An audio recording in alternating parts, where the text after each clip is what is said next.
So yeah, of course, when you won the race, it doesn't matter with the amount of luck. You know, it's still a win, and the whole team was going crazy, and they deserve it. You know, they're great people as well. Happened this week, isn't it?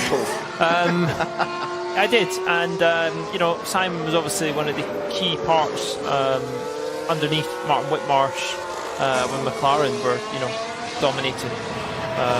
Kind of, you know, 2009, 2010, 2008, around about then.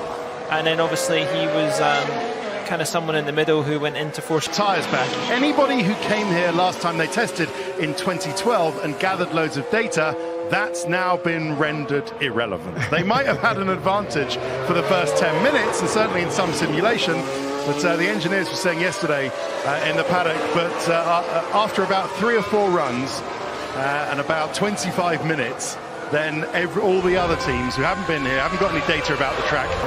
You still see the carbon weave through the bodywork. I mean, it is absolutely lead the team.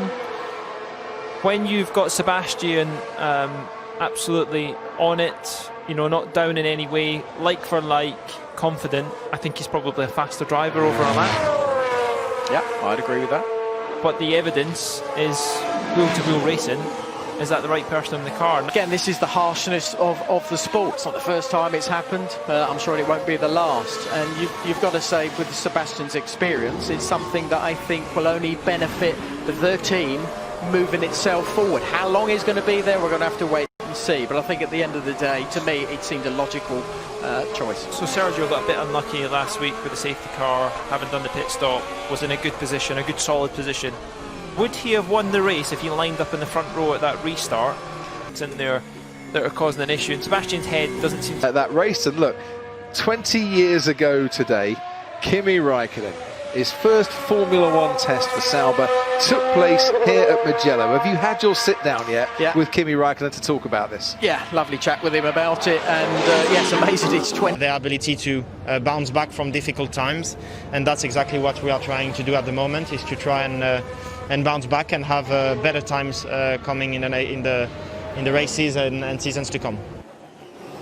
There is always the future. There's the Ferrari motorhome for this weekend with the great drivers and the world champions all on the front, and the old man Enzo Ferrari there, of course, himself. Absolutely fantastic. Talking of Ferrari, Ted's got an update on Charles Leclerc's car.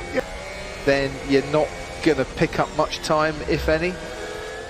Well, it's there. It's how they manage it. They would have to put some pretty big curves in to stop them going that far over, or they would have to manage it with a lot of cameras, which I guess is the capacity that they probably can't do with everything else going on. And just saw Kevin Magnussen coming through. His teammate Romain Grosjean's just gone purple through the first sector, actually. Okay, might as well box. Tires are way too hot. I was just about to say, are we going to expect heating and overheating issues this weekend? We've got it for Sebastian Vettel's tyres at the moment, but in terms of engine cooling? Well, you would have thought so in many respects, because of the great view of the Italian countryside, because Martin wouldn't let another guy at the wheel. Maybe about 10 miles. Yes. That was about it. No, I nearly did it in an old sort of, well, I nearly did it in a Mercedes Gullwing. Really? That a friend of mine had, and he was going to get it out. But I think in those days you had to get the certificate, I think, to allow it to race, and that never quite got done. Yeah, fancy a co-pilot, chaps. I don't want to do much driving. I'm quite happy. Gasly, so Sainz was right to worry about Gasly, of course, the eventual winner of the Grand Prix. But Sainz's explanation behind that was Tom Stollard calming him down, calming Sainz down to make sure he didn't do anything silly. And at that point, Carlos, and I think Pierre managed that perfectly. Yeah, and Pierre knew very much so. He had the clear track, so he has no issues with getting on with the program that you've got. Are you going to sort of be trying to look for a little extra something from a driver's perspective as lap time? Nah, not at this point. Latifi, as you saw in Monza, equaling his career best finish with 11th place. He also picked it up in Austria in the first race of the season, tantalisingly close to a first point, but as yet no prize in terms of a top 10 finish for him. Let's head to Ted. Sorry, Johnny, we'll come back to you in a moment. Yeah, it's a small thing for us. Maybe in one lap in qualifying, not, but he's certainly doing a good job in the race, and he's been the closest Williams to the points on the occasions when it's come up. Why would that be? Why is it that George Russell seems to be Mr. Saturday down at Williams, but yet on a Sunday last season, Robert Kubica scored their only point. This season, Latifi's got their two best finishes as well.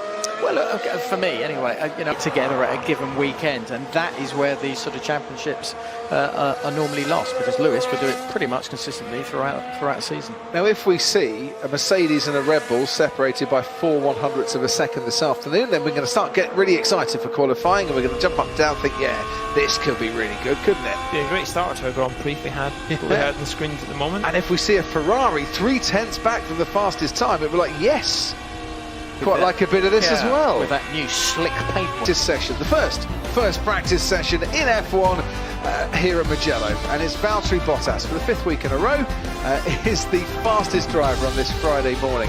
From Max Verstappen with Charles.